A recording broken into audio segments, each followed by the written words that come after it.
Assalamualaikum warahmatullahi wabarakatuh. Alhamdulillahirabbil alamin. Amma ba'd. Perkenalkan, nama saya Ahmad Kamiluddin, NIM 2008205079. Kelas Akuntansi Syariah 2C. Di sini saya akan sedikit menjelaskan tentang prinsip-prinsip Good Corporate Governance atau biasa disebut dengan GCG. Ya, apa sih Good Corporate Governance atau GCG ini? GCG adalah prinsip tata kelola perusahaan yang baik yang dibangun untuk menciptakan kepercayaan stakeholder terhadap perusahaan. Prinsip ini diambil dari Good Governance atau tata kelola pemerintahan yang bersih dan transparan. GCG dipercaya sebagai praktik terbaik dalam sistem ekonomi pasar untuk mendorong persaingan yang sehat dan iklim usaha yang kondusif tentunya ya. Praktik ini juga diarahkan untuk mendukung stabilitas dan pertumbuhan ekonomi. Pedoman umum GCG bukan merupakan aturan hukum yang mengikat, melainkan etika menjadi acuan bagi semua perusahaan dalam menjalankan bisnis secara baik tentunya ya. Terus GCG sendiri didasarkan oleh beberapa pilar, yaitu negara sebagai pembuat peraturan perundang-undangan dan penegak hukum untuk menunjukkan iklim usaha yang sehat, efisien, dan transparan tentunya. Terus selanjutnya itu dunia usaha sebagai pelaku pasar yang menerapkan GCG sebagai pedoman dasar menjalankan perusahaan. Terus selanjutnya yaitu masyarakat sebagai pengguna produk atau jasa dan pihak yang terkena dampak dari keberadaan perusahaan berperan melakukan kontrol sosial secara objektif. Ya, selanjutnya itu prinsip-prinsip Good Corporate Governance. Yang pertama itu ada transparansi. Ya, perusahaan harus menyediakan informasi yang relevan serta mudah diakses dan dipahami oleh stakeholder, termasuk hal-hal penting untuk mengambilkan keputusan oleh pemegang saham, kreditur, dan pemangku kepentingan lainnya. Pedoman pokok transparansi yaitu meliputi perusahaan harus menyediakan informasi secara tepat waktu, memadai, jelas, akurat, dan dapat diperbandingkan secara mudah diakses oleh stakeholder.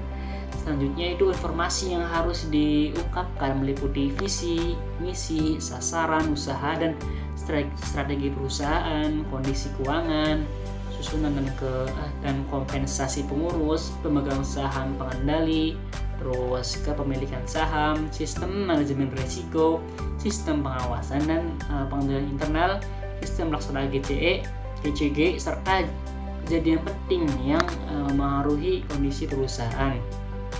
Selanjutnya yaitu prinsip keterbukaan yang dianut perusahaan tidak mengurangi kewajiban untuk memenuhi ketentuan kerahasiaan perusahaan sesuai peraturan perundang-undangan, rahasia jabatan, dan hak-hak pribadi. Terus selanjutnya yaitu kebijakan. Perusahaan harus tertulis dan secara profesional dikomunikasikan kepada stakeholder. Terus prinsip selanjutnya itu ada akuntabilitas. Perusahaan harus dapat mempertanggungjawabkan kinerja serta transparan dan wajar. Pengelolaan perusahaan diarahkan kepada pencapaian tujuan organisasi dan tetap mempertimbangkan kepentingan pemegang saham dan stakeholder lain. Berikut beberapa pedoman pokoknya, yaitu penetapan rincian tugas dan tanggung jawab setiap organisasi, setiap orang, perusahaan, dan seluruh karyawan secara jelas dan selaras dengan visi, misi, nilai-nilai perusahaan, dan strategi perusahaan. Terus yang kedua yaitu meyakini bahwa semua organ perusahaan dan semua karyawan mempunyai kemampuan sesuai dengan tugas, tanggung jawab, dan peranannya dalam pelaksanaan GCG.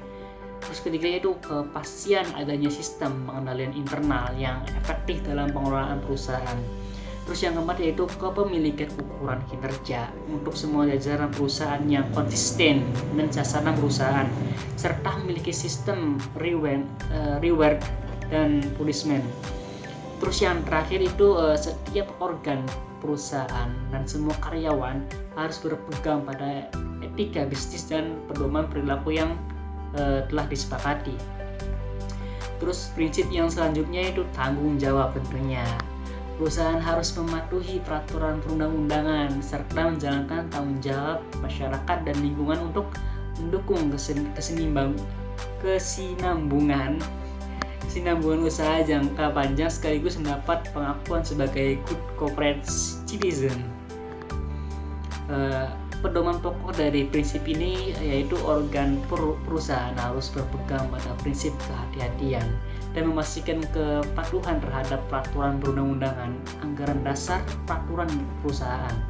Terus yang keduanya yaitu perusahaan harus menjalankan tanggung jawab sosial, antara lain peduli terhadap masyarakat dan kelestarian lingkungan, terutama di sekitar perusahaan.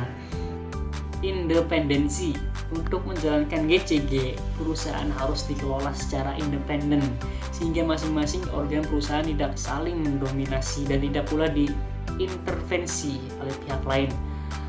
Pedoman pokok dari prinsip independensi adalah yang pertama, masing-masing organ perusahaan harus menghindar dominasi, tidak terpengaruh kepentingan tertentu, bebas dari konflik of interest dan segala pengaruh atau tekanan untuk menjamin pengambilan keputusan yang objektif tentunya. Terus yang kedua itu masing-masing organ perusahaan harus melaksanakan fungsi dan tugasnya sesuai dengan anggaran dasar dan peraturan perundang-undangan dan tidak saling melempar tanggung jawab. Terus prinsip yang terakhir yaitu kewajaran dan kesetaraan. Dalam melaksanakan kegiatannya, perusahaan harus memperhatikan kepentingan pemegang saham dan stakeholder lain berdasarkan asas kewajaran dan kesetaraan. Pedoman pokok dari prinsip ini adalah yang pertama, pemberian kesempatan kepada stakeholder untuk memberikan masukan dan menyampaikan pendapat bagi kepentingan perusahaan, serta membuka akses terhadap informasi sesuai dengan prinsip transparansi dan lingkungan kedudukan masing-masing. Terus yang kedua yaitu perlakuan yang setara dan wajar kepada stakeholder sesuai dengan manfaat dan kontribusi yang diberikan kepada perusahaan. Terus yang terakhir itu pemberian kesempatan yang sama dalam penerapan karyawan berkarya dan melaksanakan tugasnya secara profesional tanpa membedakan sara, gender, dan kondisi fisik. Ya, itu tadi prinsip-prinsip Good Corporate Governance atau GCG. Sekian presentasi dari saya, kurang lebihnya mohon maaf. Wallahu waffiq ila aqwamit thoriq. Wassalamualaikum warahmatullahi wabarakatuh.